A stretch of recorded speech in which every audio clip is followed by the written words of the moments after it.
Hello दोस्तों, शायद अब तक आप लोगों को खबर मिल ही गई होगी। मैं खुद भी बहुत ज़्यादा सैड हूँ, मतलब इतने ज़्यादा शॉक में हूँ। आपको मेरी आवाज़ से ही लग रहा होगा, मेरा गला बिल्कुल ऊपर तक भरा हुआ है। बिकॉज़ ये सब चीज़ें देख के ना इतना ज़्यादा इंसान नेगेटिव हो जाता है चीज़ों को देख के कि आखिर ये चल क्या रहा है। अभी कुछ दिन पहले भी मैंने इससे रिगार्डिंग एक वीडियो बनाई थी। मैं ज़्यादातर मालती को फॉलो नहीं करती थी, लेकिन जिस जिस दिन मैंने इससे पहले वाला अपना पॉडकास्ट बनाया था, सडनली मेरे सामने एक वीडियो आती है और वो वीडियो होती है भुजाई जी की। उसमें मैं देखती हूँ कि लाइव में एक औरत जो है फ़ोन के पीछे से बहुत रो रही है, बहुत ज़्यादा रो रही है और कुछ अपने आप को हार्म करने की बात कर रही है।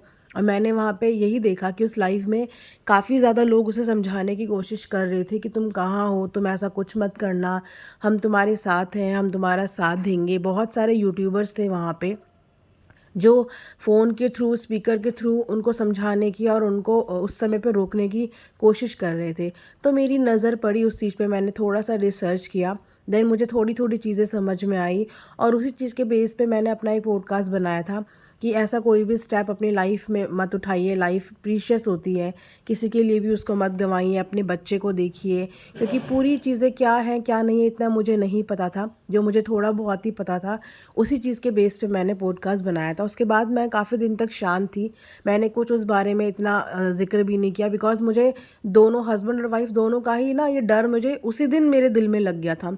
और आप मेरा वो पॉडकास्ट ज़रूर सुना, मैंने उसी दिन बोल दिया था कि दोनों को इस वक्त कुछ भी मत बोलो, बिकॉज़ हस्बैंड और वाइफ़ दोनों इस समय ऐसी मेंटल स्टेटस से जूझ रहे हैं जहाँ पे वो अपने आप को कुछ भी कर लेंगे।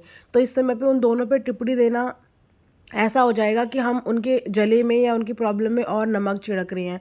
अक्सर ऐसा ही होता है कि यूट्यूब में जब भी कोई लड़ाई करता है, कोई झगड़ा करता है, लोग उस चीज़ को सिर्फ़ कंटेंट की नज़र से देखते हैं कि ये सामने वाले के लिए सिर्फ़ कंटेंट है। गलती लोगों की भी नहीं है, गलती पब्लिक की भी नहीं है, क्योंकि इस प्लेटफ़ॉर्म का इतनी बुरी तरीके से यूज़ किया जा रहा है।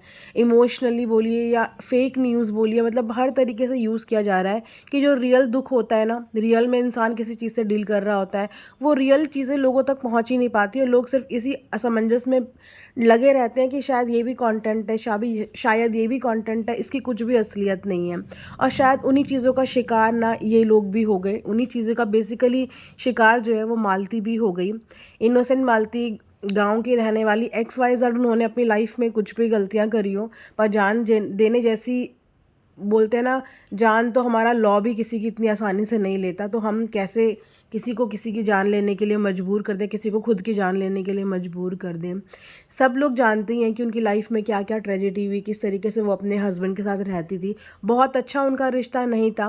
और ऐसे हमारे समाज में बहुत सारी औरतें हैं जो आज भी एक टॉक्सिक रिश्ते में बंधी हुई है, खासकर गांव देहात की औरतें जो किसी को कुछ बता भी नहीं पाती, लेकिन आए दिन ऐसी चीज़ों का शिकार होती हैं, आए दिन मार पीट का, इन सब चीज़ों का शिकार होती हैं। और कई जगह तो हमारे इर्द गिर्द के लोग भी इन चीज़ों का शिकार होते हैं। हमारे घर की मेड्स, अगर आप उनसे उनकी स्थिति, उनसे उनकी हिस्ट्री पूछोगे तो वो भी बेचारी रोते रोते आपको सिर्फ अपने घर का यही हाल बताएंगी। तो हमारे समाज में ना ऐसे बहुत सारे फैमिलीज़ हैं, फैमिलीज़ क्या बोलूँ, ऐसे बहुत सारे टॉक्सिक रिश्ते हैं जहाँ पे हस्बैंड और वाइफ के बीच में ये सब चीज़ें चलती हैं। कुछ हमारी नज़रों के सामने आ जाती हैं और कुछ हमें कभी पता ही नहीं चलती। मालती एक सोशल यूट्यूबर थी, तो उसकी जो लाइफ की जर्नी थी उसके हस्बैंड के साथ, वो सबके सामने थी। किस तरीके से मार पिटाई हमेशा देखने को हमें मिलती थी, तो हमें पता था कि इनके हस्बैंड किस प्रवृत्ति के हैं। उसके बाद उन्हें किसी और से प्यार होता है और हस्बैंड खुशी खुशी शादी करा देते हैं। और इस चीज़ के पीछे भी बहुत सारे रीज़न बताए गए कि क्यों उसके हस्बैंड ने शादी करा दी, क्यों जाने दे दिया। जितनी चीज़ें हमें दिखाई गई हमें उतनी ही पता है। हमें अभी भी एक्चुअली में नहीं पता कि सर्कमस्टांसिस क्या थे, क्योंकि जिस औरत ने इतना बड़ा डिसीज़न ले लिया, अपने आप को ख़त्म करने तक का डिसीज़न ले लिया, वो कोई छोटी मोटी बात नहीं रही होगी। दैट मीन्स कि उसके उस दिन के इमोशंस भी जेन्युइन थे और उसके आज के इमोशंस भी जेन्युइन हैं, लेकिन इन इमोशंस का बहुत सारे लोगों ने मल्टीपल तरीके से फ़ायदा उठाया। किसी ने कुछ बोला, किसी ने कुछ बोला, विदाउट नोइंगली कि सामने वाला बंदा किस चीज़ से डील कर रहा है, किन परिस्थितियों से डील कर रहा है। अब यही होगा कि मालती ने एक ऐसा स्टेप उठा लिया, अब आधी से ज़्यादा जनता सिर्फ उनके पति को ब्लेम करेगी, सिर्फ उनके पति को बोलेगी। और ऐसा ना हो कि अगेन उनके पति को इतना कुछ बोलने के चक्कर में एक दिन हमारे सामने फिर से ये खबर आ जाए। तो जब भी दो रिश्ते के बीच में झगड़े होते हैं ना, बहुत ही सेंसिटिव मुद्दे होते हैं, तो मैं आप सब लोगों से यही हाथ जोड़ के रिक्वेस्ट करूँगी कि दोनों ही रिश्तों के मामले में कोई भी अपनी तरफ से टिप्पणी ना दिया करे।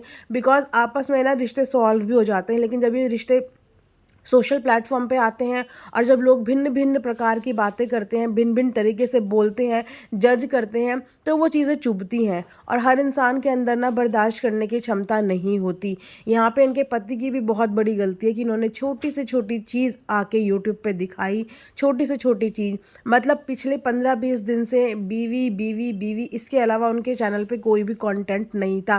काश कि इनको ये चीज़ें समझ में आती कि हर चीज़ कैमरे के आगे बोलने की नहीं होती है।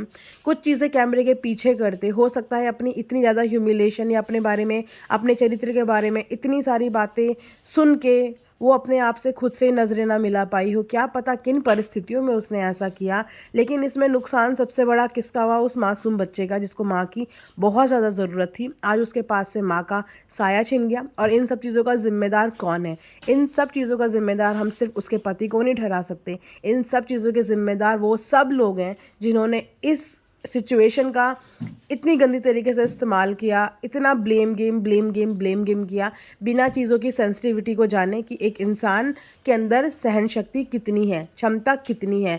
पर्सनल मुद्दे इस तरीके से यहाँ पे लाए गए कि वो सबके आगे बिछा दिए गए और जिसके जितने मुंह उतनी बातें उस औरत के लिए हुई, क्या क्या नहीं बोला गया।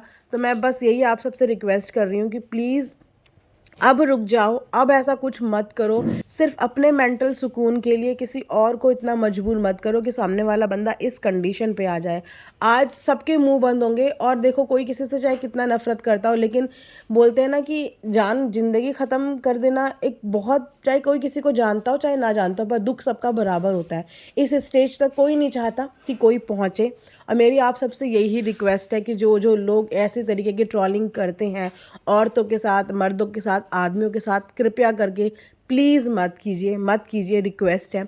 अपने झगड़े अपने तक रखिए, इस तरीके का ह्यूमिलेशन मत कीजिए कि दोबारा से ऐसी कोई परिस्थितियाँ या ऐसी चीज़ें हमें देखने को मिले। Thank you so much.